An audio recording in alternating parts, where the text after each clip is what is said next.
In the last class, we have discussed divide and conquer technique with the merge sort algorithm, right? Merge sort algorithm is the best example for divide and conquer technique. We have discussed that it will every time it will divide the input into half, and then that is until we get the single element. It will keep on dividing the number of elements until we get the single element. Then it will start merging two arrays, right? So we have seen that. Next one is divide and conquer technique with the quick sort. Okay, quick sort is another example for divide and conquer technique, and this is also there for your lab program.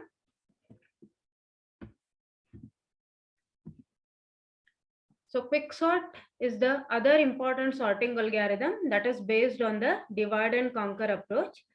Unlike merge sort, which divides its input elements according to their positions in the array, quick sort divides them according to their value. Okay, this is the major difference between merge sort and the quick sort. In the merge sort, until we divide the elements into single elements, we are not going to check what is the content of that. We are not going to compare it. But here, we are going to divide them according to their value. Okay, in quick sort, according to the value, that is, values are compared here. Here, it doesn't divide like by half or by 1/4. It will not divide like that. What it does, it will check, it will take one element and it will consider it as pivot element. According to that pivot element, it will start comparing the values. According to the values, it will divide the array. Okay, let us see how it does. So consider A of S is the pivot element. Okay, A of S is the pivot, or you can call it as pivot also. Okay, some call it as pivot, some call it as pivot. Okay, this pivot element, once the position of this is fixed, so we have to find out the position of this pivot element. Once the position of this pivot element is fixed, the left of the pivot element will be having all the elements lesser than or equal to A of S. And then on the right side of this pivot element, whatever the elements we have, it will be greater than or equal to pivot element, that is A of S. Okay, it will divide like this. So position of this pivot element is fixed, means we'll be having two arrays except this pivot element. Okay, we should not include this pivot element again because position of this pivot is fixed. Okay, on the left side we have one array, on the right side we have another array.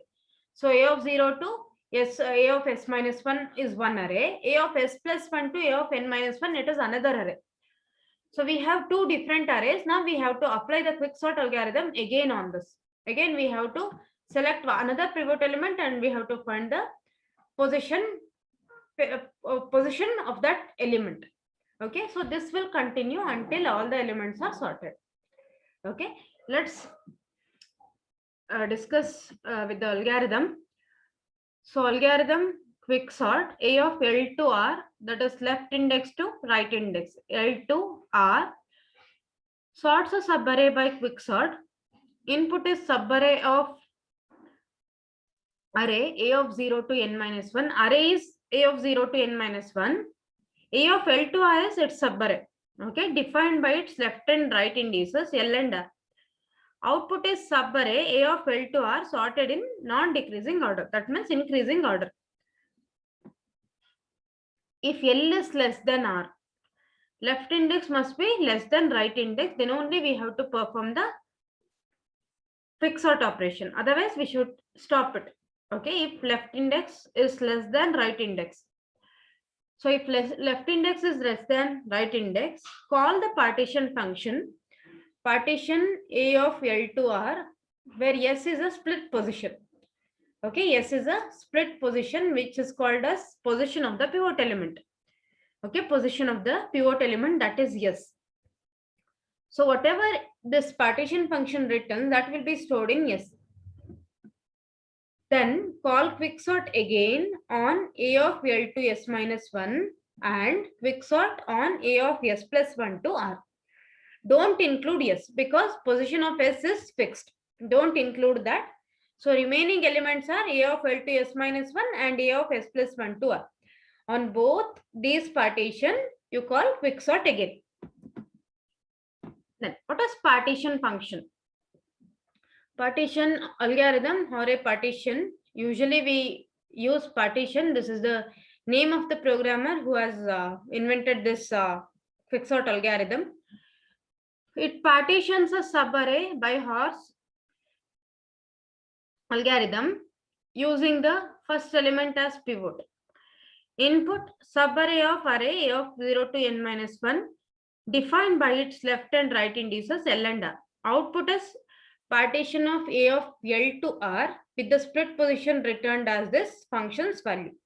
Okay, S will be the split position of the pivot element which is considered. So while considering the pivot element, we can consider first element as the pivot, last element as the pivot, mid element as the pivot, or any random position we can select. But here for this algorithm, they have selected first one as the pivot element. Okay, first element as the pivot element. We can select any depending on the algorithm. Okay, we can select any depending on the algorithm. So here according to the algorithm, they have considered first element as pivot. So P is equal to A of L. Okay, P is equal to A of L. P is pivot element. I is equal to L. J is equal to R plus 1. I is equal to L is the left index. J is equal to R plus 1 is the right index plus 1. Okay, right index plus 1. This is the initial value of I and J. You can consider I and J as two scanners which will scan the array from left and right side. Okay, I will scan the array from left side and J will scan the array from right side. So repeat. What we need to repeat? Repeat I is equal to I plus 1 until A of I is greater than or equal to P. Okay. Once we find the element A of greater than or equal to P, you stop this incrementing. Okay. This incrementation, that is I is equal to I plus 1, you stop it. Until that, you keep on incrementing the value of I and compare with the pivot element. Okay. For example, first element is the pivot element, right? Second element will be compared with the pivot element. If it is greater than the pivot element, it will stop. Otherwise, it will increment again. Third element will be compared with the first element. Again, it will check. If it is greater, then only it will stop. Okay. Similarly, repeat J is equal to J minus 1. Decrement the value of J until we find the element less than or equal to P. If we find the element which is less than or equal to the pivot element, stop searching. Okay. So left side, whatever we are scanning, it will stop the element when we find the element greater than the pivot element, and right side scanning, it will stop when we find the element lesser than the pivot element. Once we find this, exchange these two values. Okay, that is ith and jth element, you exchange, swap A of I and A of J. Okay, swap A of I and A of J until I is greater than or equal to J. Okay, until if I is greater than or equal to J, then swap A of I and A of J. Until that, these three statements repeat. What is it? Repeat I is equal to I plus 1 until we find the element greater than or equal to pivot element. Repeat J is equal to J minus 1 until we find the element which is lesser than or equal to pivot element, and then swap A of I and A of J. This will continue until we have the value I greater than or equal to J. Once I become greater than J, once it becomes greater than J, swap A of I and A of J again, because we have to undo the last swap. We have to undo the last swap and then swap A of L and A of J. So A of J is the position of the pivot element. Swap it with the first element. So first element is the pivot element. Pivot element must be placed in jth position. Okay, pivot element must be placed in jth position. So swap A of L and A of J. Okay, then return the value J at the end. So we'll see how it works. You'll come to know. Okay, consider this array. We have 8 elements in this: 5, 3, 1, 9, 8, 2, 4, and 7. The pivot element I have marked with red. Okay, 5, it's a pivot element. So I told you we are going to consider first element itself as the pivot element. So 5 is the pivot element, and I will be pointing to the second element. J will be pointing to the last element. Okay, J will be pointing to the last element. I will be pointing to the second element. Now, 3 and 5 will be compared. 3 is less than 5. It will increment the value of 5. 1, it will point to 1. 1 is less than 5. It will continue scanning. It will increment the value of 5. It will point to 9. It will point to 9. 9 is greater than 5. It will stop ith scanning here. Okay, 9 is greater than 5. So it will stop ith scanning here. Then for J, it will check with the value of 7. 7 and 5. 7 is greater than 5. It will decrement the value of J. J will point to 4. 4 is less than 5. Now it will stop the scanning here. Okay. So I will stop when we find the element which is greater than the pivot element. J will stop when we find the element which is lesser than or equal to the pivot element. So we have 9 and 4 now. I stopped at 9, which is greater than 5, and 4 stopped at J stopped at 4, which is lesser than 5. Now these two elements will be swapped. Okay, so 9 and 4 will be swapped. So I is pointing to 4 now, J is pointing to 9 because these two are swapped now. Okay, these two are swapped. Again, continue scanning. Okay, continue scanning until I becomes greater than J.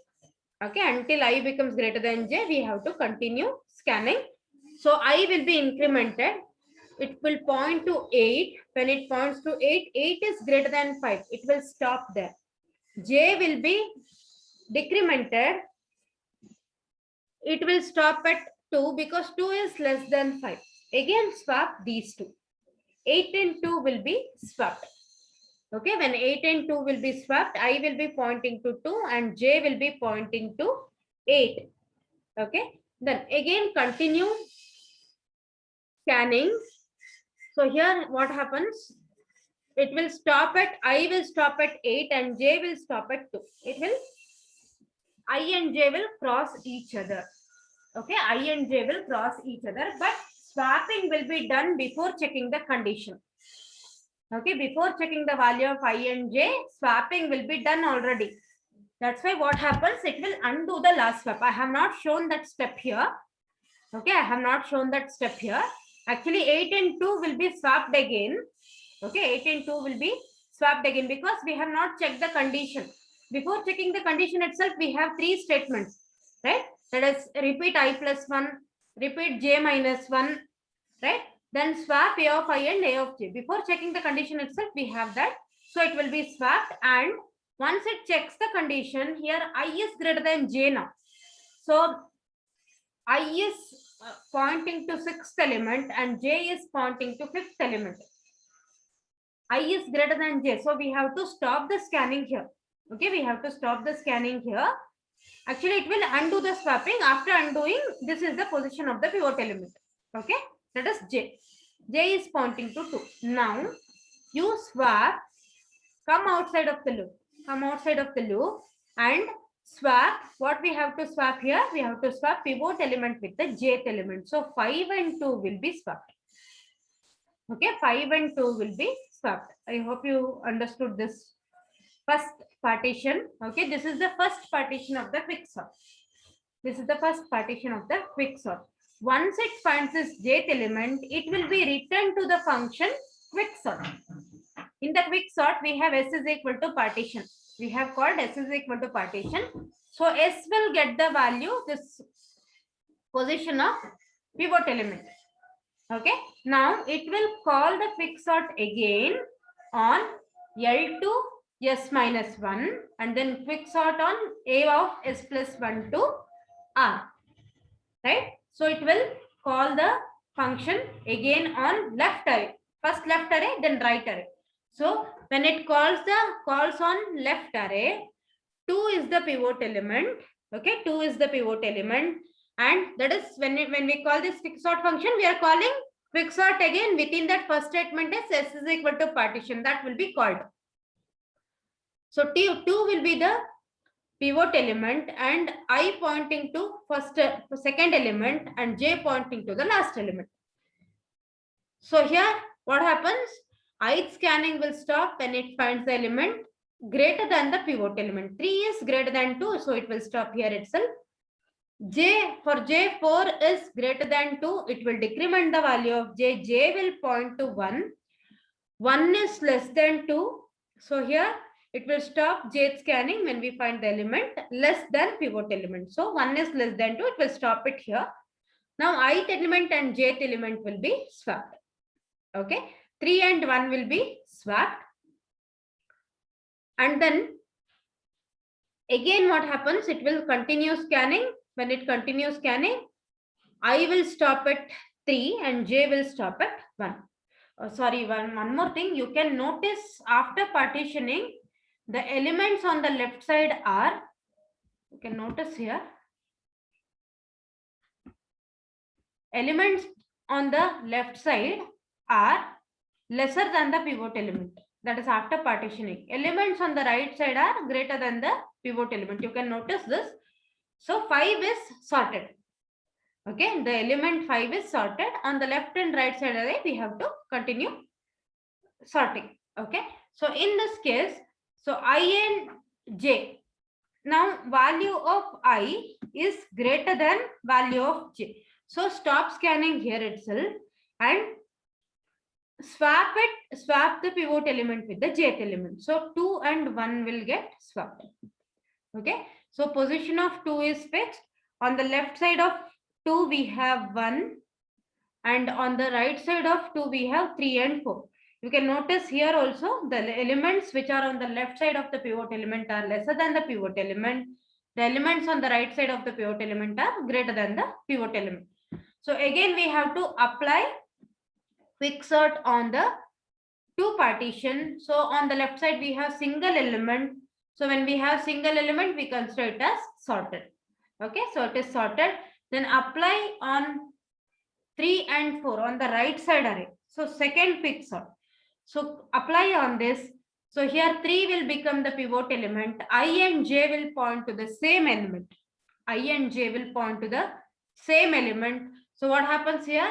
Ith scanning will stop because it finds the element greater than the pivot element. Jth scanning will continue. It will decrement the value of j and it will point to 3 when it finds the element pivot element itself. Okay, it will stop here itself. And here the value of I and j has been crossed. So stop scanning ith and jth scanning, stop it. And swap the pivot element with the jth element. Here pivot element and jth element is one and the same. So 3 will be swapped with 3. Okay, 3 will be swapped with 3. Now the position of this 3 is fixed. On the right side, on the left side, we don't have any array left. On the right side, we have single element 4. We consider it as sorted. Okay, so this is first half. So second half, that is from 5 to next half. So 8, 9 and 7 we have. 8 will be the pivot element, I pointing to 9 and j pointing to 7. So ith scanning will stop when we have the element greater than the pivot element. 9 is greater than 8. So stop there itself. 7 is less than 8. So stop jth scanning also. So 9 and 7 will be swapped. 9 and 7 will be swapped. Continue scanning. Again, ith scanning will stop at 9 because 9 is the element which is greater than 8 and it will jth scanning will stop at 7 because 7 is lesser than 8. Now I and j is crossing each other. That means I value is greater than jth value. So stop scanning here and then swap pivot element with the jth element. So 7 and 8 gets swapped.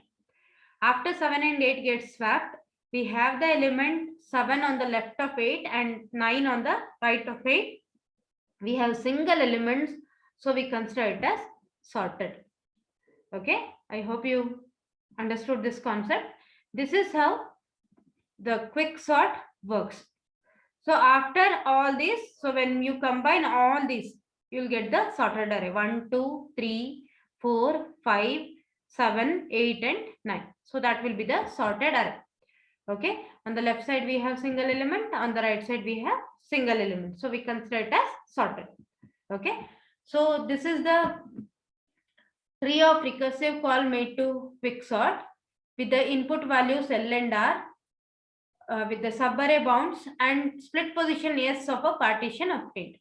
So when L is equal to 0, R is equal to 0, S is equal to 4. Okay, that is here indices start from 0. Okay, indices start from 0. So 0, 1, 2, 3, 4, 5, 6, 7. Okay, L is equal to 0, R is equal to 7, and position of S is equal to 4. That is position of the pivot element, that is 5. 0, 1, 2, 3, 4. Okay, S is equal to 4. That is the first partition. Okay, first partition. On the left side, L is equal to 0, R is equal to 3. 0, 1, 2, 3. Okay, L is equal to 0, R is equal to 3. Split position found at 1. Okay, 0 and 1. So position of 2 is 1. Okay, S is equal to 1. And on the left side, we have single element, L is equal to 0, R is equal to 0. So here, if I is left value is less than right value, then only it will call the quicksort function. So here these two values are equal, so it will not call the quicksort function. On the right side, we have 2 and 3. So 2 and 3, it will call the function again. So we have found the quicksort element position at S is equal to 2. 0, 1, 2. That is position of 3 is 2. Then on the left side, we don't have any. L is equal to 2, R is equal to 1, it becomes. So we don't have any element on the left side. On the right side, we have L is equal to 3, R is equal to 3, that is single element. Again, quicksort will not be called because we consider it as sorted with the single element. On the right side, it will continue again. So L is equal to 5, R is equal to 7, that is 5, 6, and 7. The position of 8 is 5, position of 7 is 7. So we found the split position at 6. The position of 8 is 6. So S is equal to 6. After that, we have L is equal to 5, R is equal to 5. That is for the element 7. That is the position of 7. And L is equal to 7 and R is equal to 7 for the element 9. So we have single element on both the side. So we consider it as sorted. Okay. I hope you understood. This is the tree of recursive call made by the quicksort function. Okay. So worst case for the quicksort is when we have the elements in the descending order. Okay, when we have elements in the descending order, that will be the worst case for quicksort. Remember, when we have the elements in the descending order. So every time what happens? Split position will be in any one side. Split position will be in any one side if we have sorted elements. So what happens? We'll get the split position any one side. That is, first element itself will the split position. Second element, split position. Third element, split position. In every recursive call, we'll get the split position on one side. That is, only on another side will be having the elements. On one side will not be having any elements. Okay. If we find the position at the first element itself, if the pivot element is first element itself, then what happens? The remaining elements falls on the right side. Remaining n-1 elements falls on the right side. So that will be the worst case input for the quicksort. Okay. So on the first go, n+1 elements we have to check. Plus in the next go, in the next iteration, n elements. In the very next iteration, it will be n-1, n-2, so on up to until we have 3 elements, it will calculate. Okay, until we have 3 elements, it will calculate. So we know that for n natural numbers, we have n into 1 plus 2 plus 3 plus so on up to n. It will be equal to n into n+1 divided by 2. Right? So here we have to include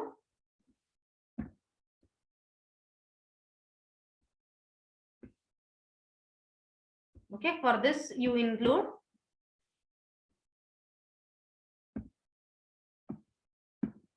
So n plus 1 plus n plus 3 up to 3 we have, right? So include plus 2 plus 2 plus 1, then minus 2 minus 1. That is, I am adding 0. Okay, plus 2 plus 1 and minus 2 minus 1, it is 0. So what happens? So this statement will continue, n plus 1 plus n plus so on up to plus 3 plus 2 plus 1. Okay, this will be n plus 1 into n plus 1 plus 1 divided by 2, which is equal to n plus 1 into n plus 2 divided by 2. And we have minus 3 here. That is, that minus 3 is this one.